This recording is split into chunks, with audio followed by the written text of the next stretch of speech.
Welcome to Here Comes the Boom, a Kentucky recruiting podcast brought to you by KSR and KSR Plus. I'm your host, Jacob Polachek. We've got a really exciting show for you today. Before we get into it, I need you guys to go over to KSR Plus and subscribe using the KSR Plus kickoff sale, promo code KICKOFF24 for 50% off, half off annual memberships. It's a great deal. It's expiring soon because the season Kentucky football season starts this Saturday, so it's not going to last forever. Be sure to go over to KSR Plus, hit subscribe, and get a year of KSR Plus for half off. That's a great deal. But let's get into it. Let's talk about some of these new recruiting news. Jasper Johnson. We've talked about him in basically every show since this show started. He continues to be the talk of Kentucky basketball recruiting, and things have changed since we last talked.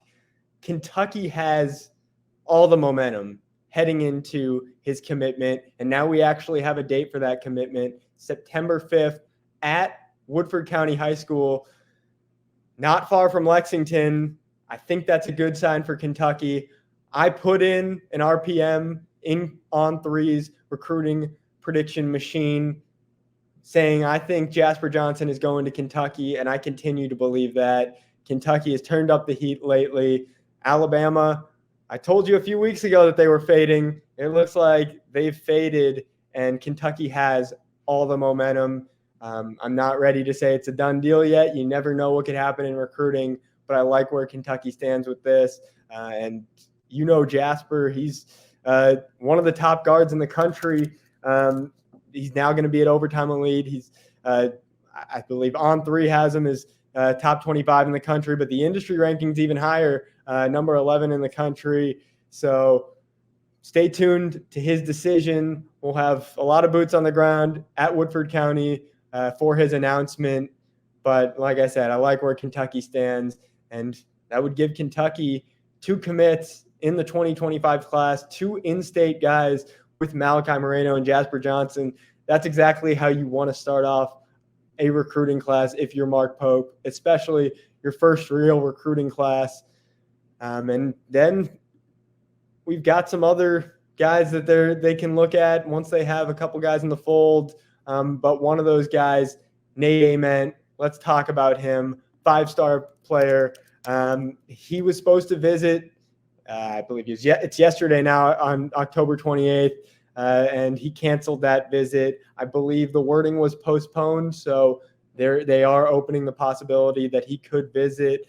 He's number 7 in the On3 industry ranking, a 6'9" forward, but On3 higher than the industry on him, number 3 overall, potentially challenging for that number 1 overall pick in the 2026 NBA draft. So Duke is a school that I'm hearing a lot with him. Virginia is a school that I'm hearing a lot with him. Something interesting was that he also had a Virginia official visit scheduled. That's also being pushed back. So that's probably a good sign for Kentucky. The wording that I've been told is that he just wants to push everything back. He's looking for a spring decision. I wouldn't be too concerned about this visit getting postponed. I think it's more of a scheduling thing, more of a wider recruitment thing rather than a Kentucky thing. So I would expect him to visit Kentucky in the spring. And I think that actually helps Kentucky in a lot of ways because you can lock down some of your bigger targets, like, well, I wouldn't say bigger targets, but some of the guys that you can close on earlier, like Jasper Johnson, like Malachi Moreno, like Tunday Yesu, who we're going to talk about. And then you can go for some of the big fish like Nate Ament, like Chris Sinak, and see which of those guys you can land already having the foundation of your class in place. So he's not visiting, but we've got a lot of players set to visit Kentucky coming up next month and into October. So let's run through them. We've got an official visit graphic for you. You can see up above. The first big weekend on the recruiting trail is going to be that September 13th through 15th weekend. It seems like a new name's added there every week. Caleb Wilson, he's had that visit locked in for a long time, 6'9" forward out of Georgia. We've talked about him on this show, and we've said that Arkansas seems to be in a good position for him, but I'm not counting out Kentucky. I was texting with his dad the other day, and he was saying they're super excited for this visit. I think Kentucky's in a good spot. I wouldn't call them the favorite by any means, but if this visit goes well, they can remain in a good position for when an announcement is expected. I'm still not sure if he's going to be an early signing period guy or a late signing period guy, but just given that he's already taken official visits, it wouldn't surprise me if he announced sooner rather than later. I know I mentioned Arkansas with him. I mentioned Kentucky. The other school I'm hearing to potentially look out for is Georgia Tech, the hometown school. He's a high academic kid. It's a high academic school, and they've been on him for a very long time. He has a good relationship with the staff. So keep an eye out for Georgia Tech. I still see Arkansas as the favorite right now, but long way to go in this recruitment. We'll see where that heads. The next official visit, same weekend, Eric Reby, 7-foot center out of Maryland. When Malachi Moreno committed, a lot of people expected that Reby would drop off Kentucky's board. They really, a lot of people didn't expect Kentucky to be going after two centers in this 2025 class, and I'm still not sure how sold they are on Reby, but I can confirm that the staff has continued to stay in contact with him, continued to push for him, even after Malachi Moreno's commitment, and he is still planning to take that September 13th through 15th official visit. The other two schools that I'm hearing with Eric Reby are Creighton and Kansas. Those are two schools that I know Creighton has been on him for a while. Kansas, I believe he's visiting this upcoming weekend, so those are the two schools to watch for him, but Kentucky's getting that official visit, so we'll see where things go from there. I can at least say from Reby's side, talking to people close to his recruitment, they see a fit alongside Malachi Moreno. I know they're both 7-foot centers, but they can play different kinds of roles, and I think there potentially is a path to having those two guys playing alongside each other. The last guy visiting that weekend, Mikal Mikh, a 2026 prospect who just transferred to Compass Prep in Arizona. He's a 6'10 forward who can play the 4, can play the 5. I even talked to Arizona Compass Prep's coach who said they want to see him play some of the 3 this year. He got that offer from Kentucky after a stellar performance in the 16U Peach Jam Finals with Mark Pope and Jason Hart watching courtside. He was super impressive in that game. It's no wonder they offered him, and it's no wonder they want to get him on campus soon. I was talking with Mika for a little bit after he set that visit, and he did confirm to me that will be an official visit. So he's got a few other official visits coming during that time, but he is a 2026 prospect. One thing to note with him is I wouldn't count out the possibility of a reclass into 2025. I think that at least age-wise, he can definitely do it. It would come down to credits and things like that. I think we're a long way to getting a real answer on if he will reclassify, but keep an eye out for potential reclassification. And that kind of goes back to what we were talking about with Malachi Moreno and Eric Reby. Those are two 7-foot centers. Meek is a 6'10 forward, but he can play a versatile role and can play in a lot of different positions. So I wouldn't be surprised to see Malachi and Mika playing next to each other. I think maybe all 3 of those guys might be a bit of a logjam, but Mika in that 2025 class, don't count it out, but for now he's in that 2026 class. So we'll see where things go.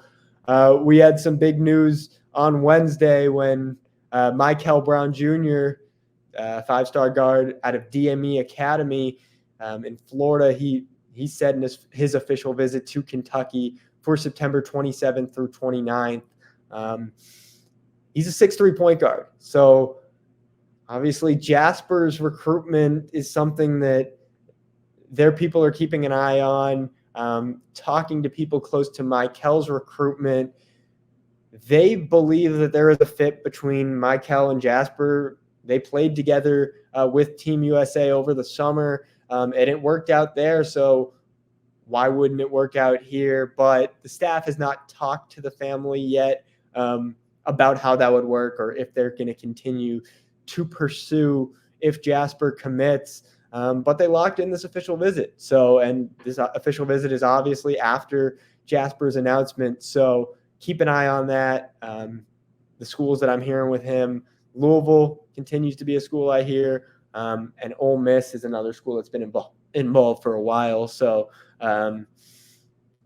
I like where I think Kentucky's in a fine position. I wouldn't say they're the favorite by any means, but getting that official visit locked down is pretty important. Then we got Big Blue Madness, October 12th. You got Malachi Moreno, who we've talked about. He's already committed. He'll be on campus for Big Blue Madness. And then you got Tunday Yesu. We talked to him over at KSR Plus earlier this week. You can go find that story, and he's super excited to get on campus. It'll be his first time in Lexington for a visit. He's already built a really strong bond with Mark Pope. This is a guy that Kentucky wasn't recruiting under the old staff with John Calipari, but basically immediately after Mark Pope became the head coach, he emerged on their radar. Something interesting is Tunday announced his offer from Kentucky shortly after Peach Jam, but when I talked to him, he told me that Mark Pope said he had the offer before that. He had the offer before Peach Jam. It was just kind of something where he didn't even realize he had the offer. So, Tunday, really good player. The two other schools I continue to hear with him are Tennessee and Baylor. He's got a whole host of official visits coming up. You can find those over on KSR Plus. But Kentucky getting that Big Blue Madness official visit. He originally said he wanted Kentucky to be the last official visit. But just for scheduling reasons, that wasn't able to happen because he wanted to be there for Big Blue Madness. And as far as a time frame, it wouldn't have worked to have that be the last official visit.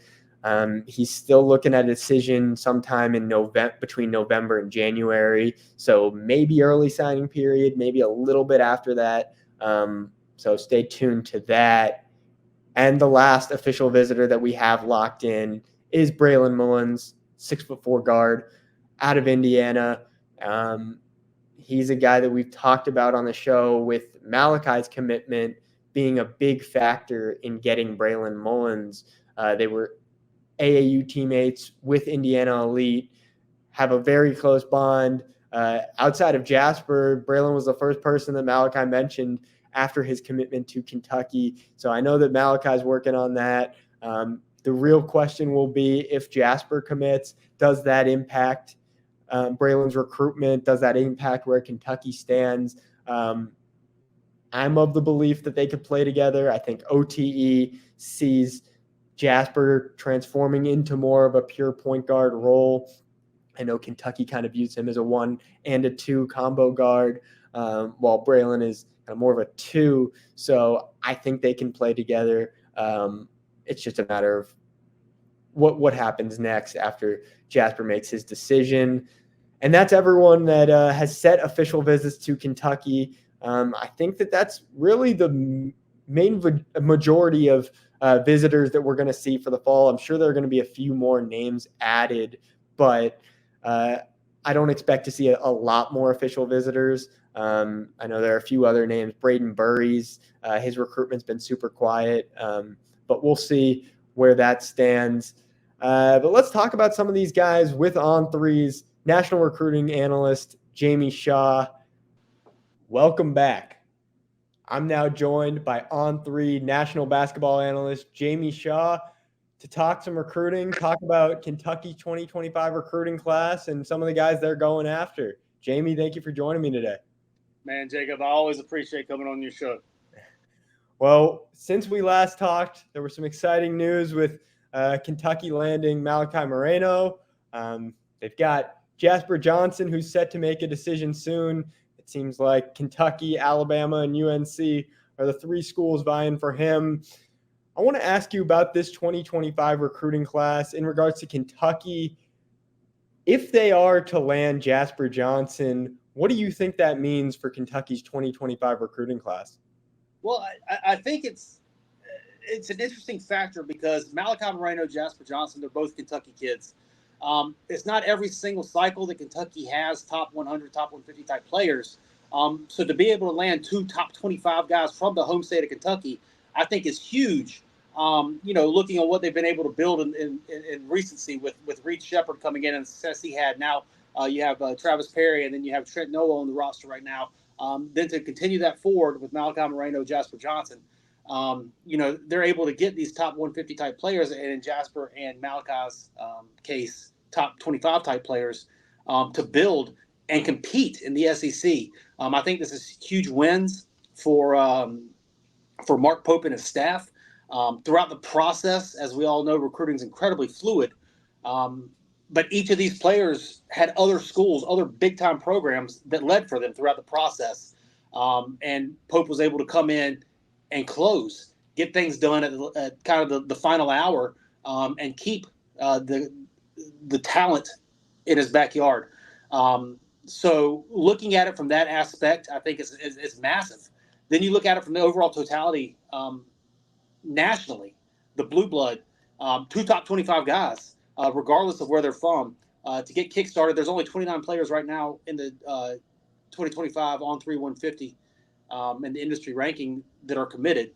So to have 2 top 25 guys already locked into your class is huge to start as you go, 3 months now until even the early signing period even starts. So nothing but upside here with how things are going, nothing but upside with the class with Malachi and Jasper locked into the Wildcats, if it is to happen. All eyes are on Jasper.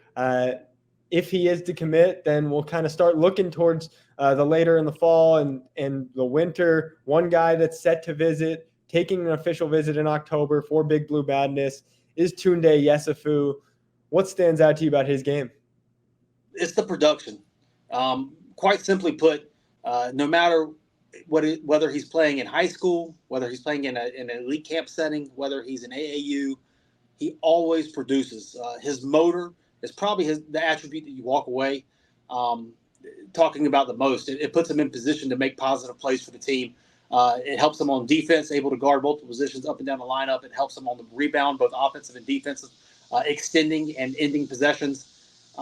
And then it helps him finish at the rim. He's extremely confident. He's straight line drive downhill from the wing position. Very strong, very athletic, but that motor just consistently brings production across the table for him. And it's happened year after year after year at the highest levels against his opponents. Tunday's been on Kentucky's radar for a long time. Kentucky fans know about him, but a guy that's kind of emerged on the radar lately, Jason Crow, 2026 prospect. What do you like about his game? What do you think Kentucky fans should know about him? Well, I think that it goes his first 2 years of high school basketball playing varsity. He scored over 1,000 points each individual season. So as a freshman, over 1,000 points. As a sophomore, over 1,000 points. So he just has a great feel for the basketball. He's not super bursty and athletic. He doesn't have the flashy handle and quickness to touch the paint. He just knows how to play. His IQ, his footwork, his balance enables him to get to spots on the floor where he knows that he's able to be dangerous from. He's got a smooth shooting stroke, great length, standing about 6'2", 6'3"-ish, maybe even pushing even more than that as he's continuing to grow because he's so young, even for his class. But his confidence with the ball in his hand, his ability to create an advantage off the bounce and knock down shots and make positive offensive plays, even at his young age, is very obvious. Well, we've got exclusive interviews with both Tunday Yesu and Jason Crow over on KSR Plus, where you can get 50% off annual subs using the promo code Kickoff24. Be sure to do that. Jamie, it's always great talking to you. Thank you again for coming on today. Jacob, man, it is always great talking to you. Thank you so much. And I really, really appreciate your grind, man. You really put in the effort and work, and it's really showing with how things are taking off. Likewise, Jamie. Thank you again. Have a good one. My final thought today continues to be about Jasper Johnson. I will have more to say on this after he commits, but I think that Kentucky has always kind of been that quiet favorite in his recruitment, and I think that landing him is going to be huge for Kentucky basketball. And my final thought through that is expect a lot of movement on the recruiting trail after Jasper announces. I think a lot of players like a Caden Lewis, like Mikal Brown, are waiting to see what happens with Jasper. And I think we're going to get a lot more clarity on where things stand after his commitment. Before we close out, I want to remind you, be sure to subscribe to KSR Plus using our kickoff sale, 50% off annual memberships, using the promo code kickoff24. Football season's approaching. We got a big month of official visits for Kentucky basketball. This promo is not going to last forever. Be sure to take advantage of that. I want to thank you all for joining me today. It's been a really fun show. Love doing this show, and I'm excited to see you all next week. For KSR Plus, KSR, I'm Jacob Polachek, and this has been Here Comes the Boom.